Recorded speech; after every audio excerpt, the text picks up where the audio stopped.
در محور اندیشه‌های علمی و فلسفی او انسان کامل و مقام خردمندیش از همه بالا می ایستد. با وسیله اندوختن دانش رسیدن به منزلگاه حقیقت فلسفه است که طی 1000 سال است انسانیت را به سوی روشنایی، آزادمنشی، اندیشه سالم و پیش از همه خودشناسی می برد و این حکمت پایدار با نام حکیم ناصر خسرو پیوندی جاودانه دارد.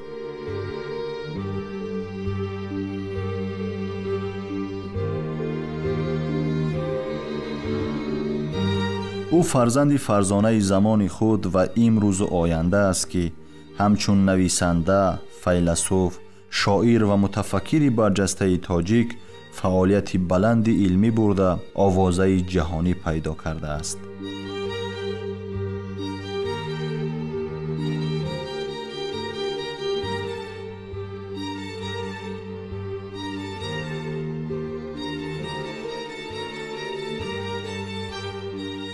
ناصر خسرو سال 1004 در شهر قبادیان قسم جنوبی تاجیکستان امروزه در خانواده دهقان اصیلزاده چشم به عالم هستی گشوده است.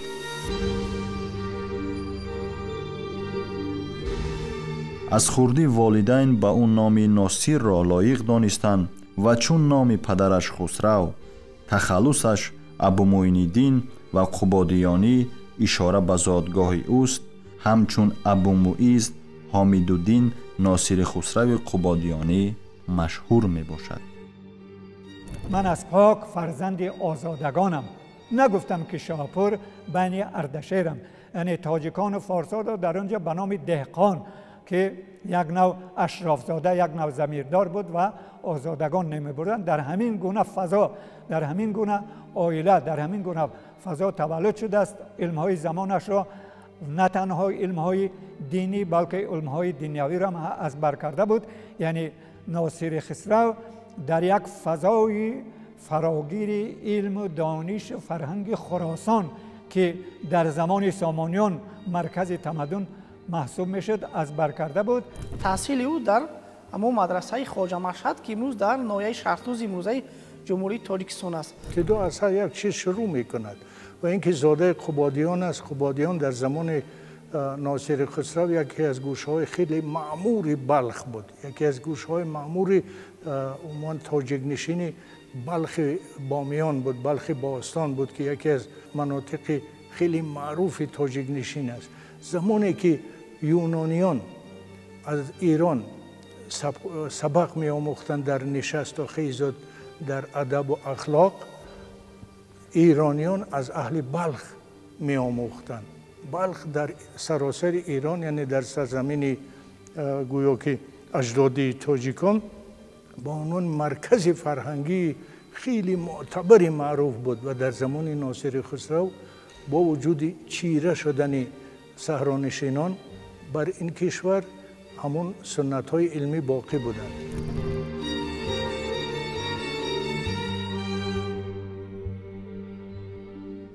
از خردی نبوغ مادرزادیش در آموزش علمهای گوناگون ظاهر گشته، با گذشت وقت صرف و نحو، منطق، علمهای طبیعیات، جغرافیه و طب، نجوم و فلسفه و زبان عربی را از خود می کند.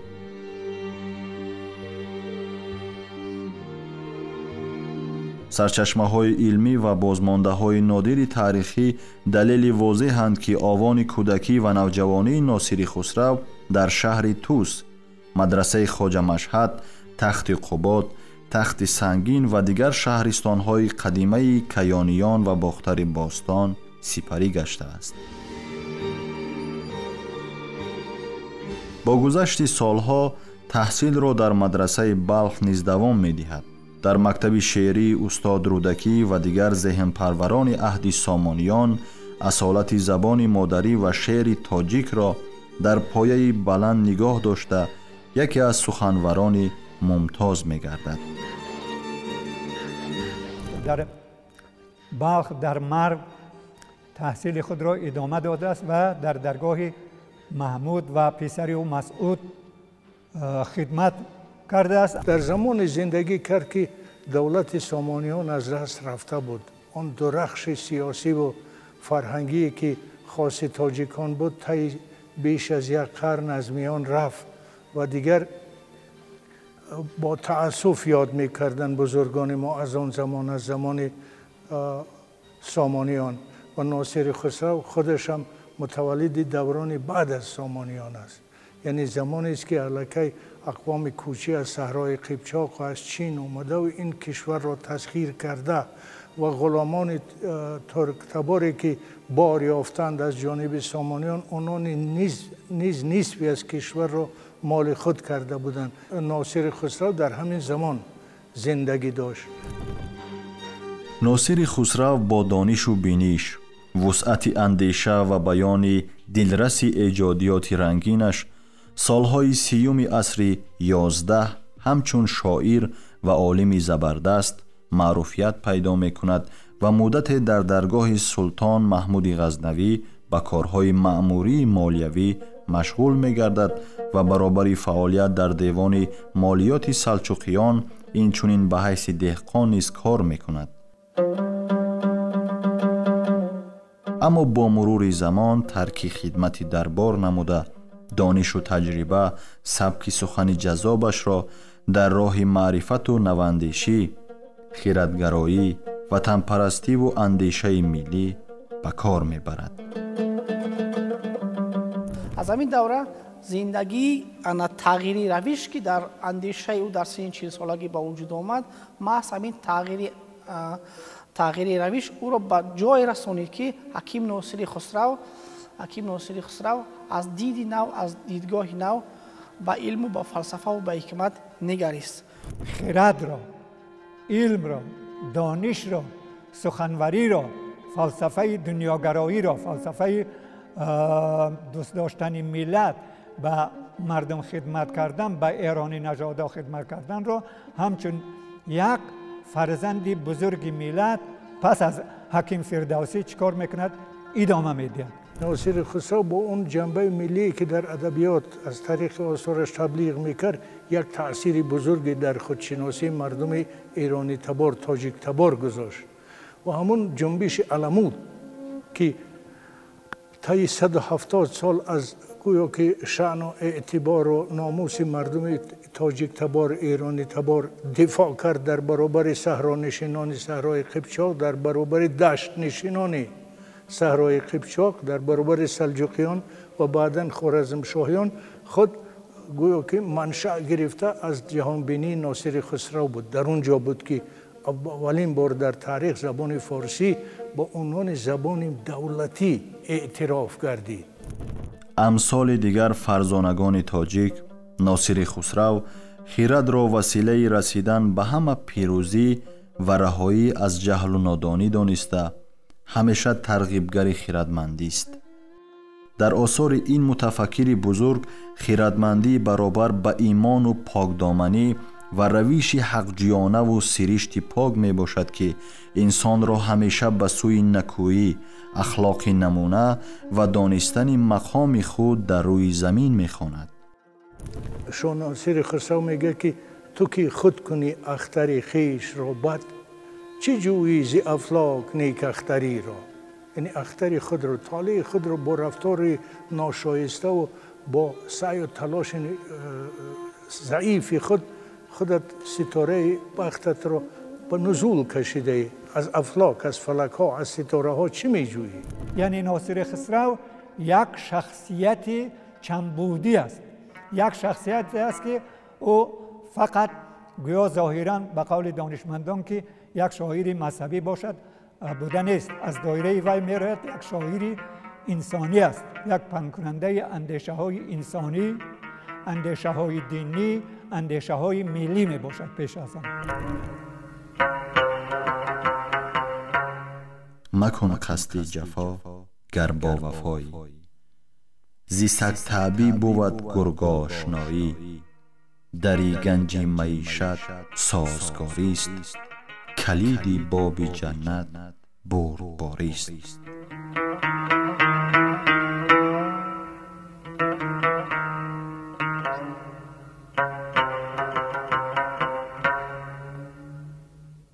ناصر خسرو در تاریخ علم و ادب و فرهنگ تاجیک از شاعران مبارز وطنخواه، حساس و آزادمنیش است که روحانیان ظاهرپرست، شاعران مداح، انسانهای مردم فریب را دائما در آثارش مذمت می کند. منفیت‌های ملی، قدرت زبان مادری، جایگاه شخص علم دوست و پاکزمی را دائما بالا گذاشته است. کمی جنبه ملی که ناصر خسرو در آثار خودش تبلیغ میکرد و بینید میگد که من آنم که بر پای خوکان نریزم مرین قیمتی در لفظی دری را، یعنی لفظ دری تاجیکی فارسی را به قدرش میرسد و اون یک در حساب میکنه که اصلا بها ندارد و هیچگاه قادر نیست، عموما آماده نیست که اون رو زیر قدم هر کس و ناکس بگذارد این زبان را.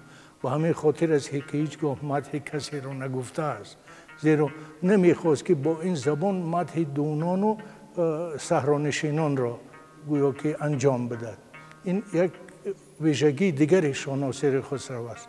همین نازی به مجلس ها که من تازه نکو دانم زی بحر علم قرآن شد عزیز ای بخیرت تازه. دیده چقدر ناصر خسرو روحی ملی دارد، خودشناسی دارد، افتخار دارد. میگد تو در مجلس ها نازش میکنی که من زبان عربی را میدارم. میگد این قوم عرب، قوم صحرایی، زبان عرب برای ما چیزی نیست. و ان همین اندیشه های ملت دوستانه ناصر خسرو، خودشناسی، افتخاری ناصر خسرو، دوست داشتن زبان بود که بعد ناصر خسرو اندیشه های اون را شاعران دیگری ما از جمله مولانا جلال الدین محمد بلخی ادامه دادند و در پیروی همون شعر ناصر خسرو گفتند که فارسی گو گرچه تازه خوشتر است. همون اندیشه ناصر خسرو است. عشق را خود صد زبان دیگر است، بوی آن دلبر چه پران می شود، آن زبان ها جمله حیران می شود.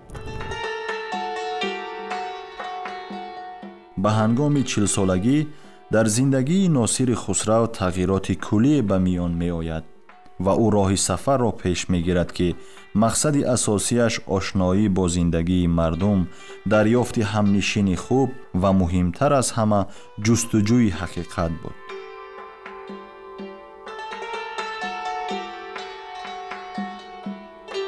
بعد از یک خواب رمزی که به او رخ داده بود در سن 40 سالگی، دربار را ترک میکند و به قول خودش در جستجوی حقیقت می شود و راهی کعبه را پیش میگیرد با همراهی برادرش ابو سعید و یک غلام هندی.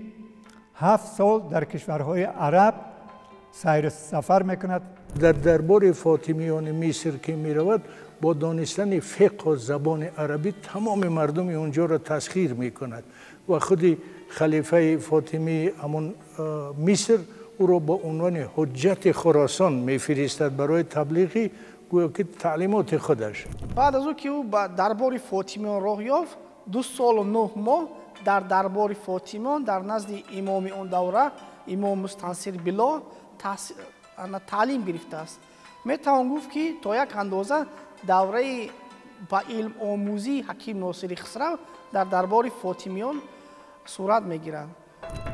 تمام وقت سفر 7 ساله خود حیات سیاسی و اقتصادی مردم شرق و خوردن با اهل علم و ادب را در کتاب سفرنامه خیلی جالب به قلم داده است که اثر مذکور با خصوصیت‌های خاص واقعیت زمان یکی از اولین اثرهای پوبلیسیستی می باشد.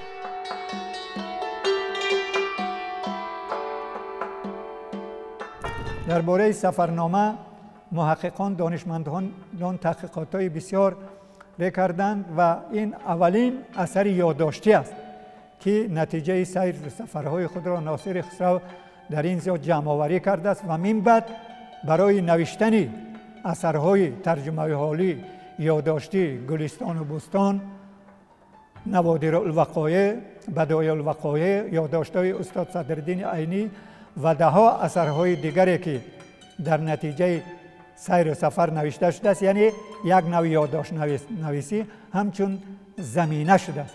کتاب سفرنامه حکیم ناصر خسرو خصوصیت تاریخی و تاریخ نگاری داره. برای چی؟ با اون خاطر وقتی که ناصر خسرو سفر میکند به هر جای، او با همون منطقه‌ای که وارد می شود درباره آنها معلومات می‌دهد.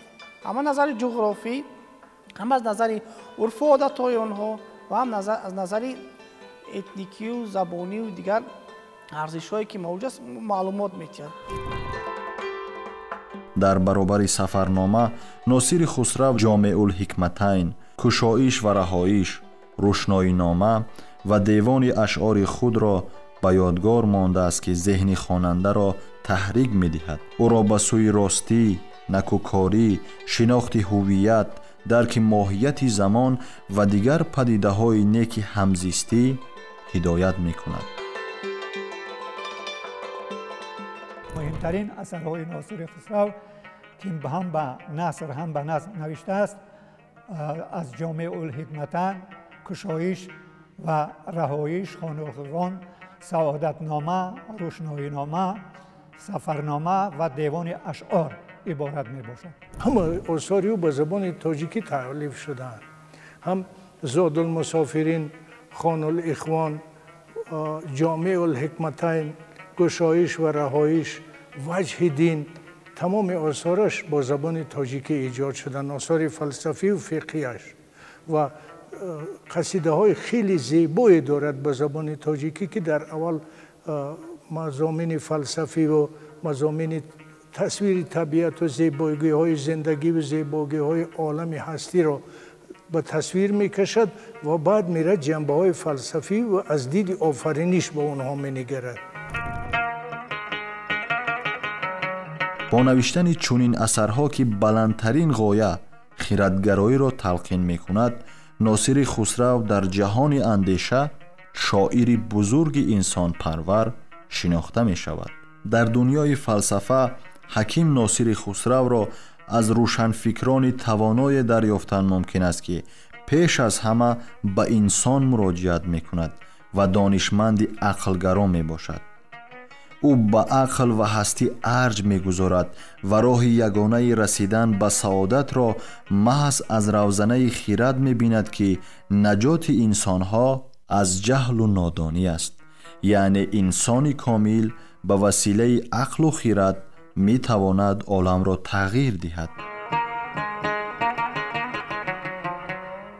در همه جا او مردم را به سوی خرد، به سوی دانش، به سوی علم، به سوی خودشناسی، به سوی افتخار، به سوی خود را شناختن دعوت میکند. بنابراین اندیشه های ناصر خسرو که 1020 سال قبل از این گفته بود، هنوزم برای مردم ما خصوصا در زمان استقلال که زمان خرد سالاری است، زمان دانش سالاری است، زمان خودشناسی افتخار ملی است، آثار ناصر خسرو خدمت بی‌بها میکند. میتوان گفت که از لحاظ قومی، از لحاظ زبان، از لحاظ تأمین گویا که علمی، از لحاظ تحکیم علمی زبان فارسی تاجیکی یا تاجیکی فارسی، شاه ناصر خسرو در سطح شیخ الرئیس ابو علی ابن سینا و ابو ریحان بیرونی است. این سه نفر بودند که زبان علمی تاجیکی را با وجود آوردند. حکیم ناصر خسرو در پایان عمرش به کوهستان بدخشان رو آورد و سال 1088 در یمگاندره دیده از جهان فرو بست.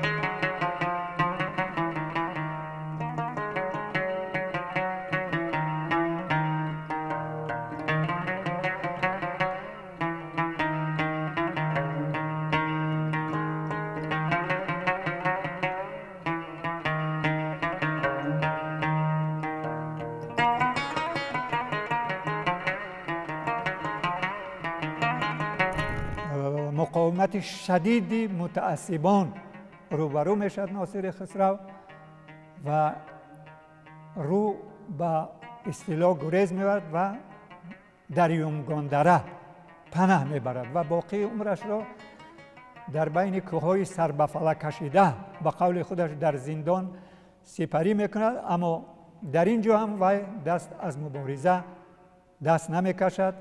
در بدخشان زندگی کردن ناصر خسرو بعد 50 سالگیش خودش یک نعمت بود برای این منطقه، چون که اون دانش و بینش فراوانی که داشت همراه با شاگردان و داعیان و شاگردانش تبلیغ میکرد و در همین قسم گویا که کوهسار نه یکی از عامل‌های بود که توانست که عموما فرهنگ و سنت‌های تاجیکی عموم ایرانی مردم ایرانی تبار را در اینجا نگاه دارد و تقویت بیشتری به اونها عطا فرماید و همزمان نگذارد که در زیر تأثیر صحرانشینانی که از شمال حمله ور می شدند به ما گویا که اینها از بین روند.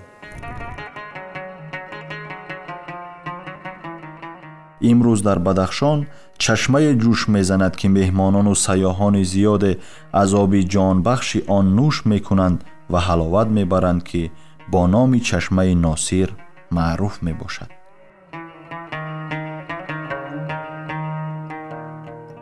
ناصر خسرو در معرفی فرهنگ و خرد تاجیک سهم بزرگ گذاشت. اندیشه ملی را دیوار مستحکم نمود. فلسفه تکامل مادی و معنوی انسان را بنیاد گذاشت که هنوزم در زمان ما اثبات خود را می‌یابد. این است که ناصر خسرو را میتوان گفت که یکی از آن بزرگانی است که ما همیشه باید که مدیون او هستیم. در اول در تشکل و تکامل زبان ادبی و علمی تاجیک و دوم در خویشتن شناسی، در جنبه خویشتن شناسی که خاص آثاری او است و سیوم در قصیده های خیلی زیبا و غرایی که دارد و امروز نیز از لحاظ زیبایی شناسی و اخلاق اهمیت خود را نه تنها گم نکردند بلکه بهترین نمونه های در ادبیات جهان محسوب می شوند. آثار ناصر خسرو که 1020 سال پیش از این ایجاد شده است امروز هم برای ما خدمت میکنند. از آنجا ما دردانه های قیمت بها را امروز دریاب میکنیم، میخوانیم، آویزه های گوش خود میکنیم. ما باید قابل باشیم، چون نیاموختی چی دانی گفت که به تعلیم شد جلیل جریر. امروز هم برای ما دستور میدهد که ما باید چیکار کنیم؟ کتابگرا باشیم، دانشگرا باشیم. اندیشه های ناصر خسرو هم امروز برای ما چی میشد؟ همچون یک پند است، همچون یک حکمت است که محض به واسطه علم، دانش، خواندن ما میتوانیم که خدمت شایسته را به ملت خود، بر فرهنگ خود، به کشور خود کنیم. و همچون شاعری توانا، انسانی کامل، شخصی غربت دیده، عالمی کنجکاو و پژوهنده، دائما به قوه عقل باوری داشت و اساس موفقیت انسانها را در روی زمین از عقل و خرد وابسته می‌دانست.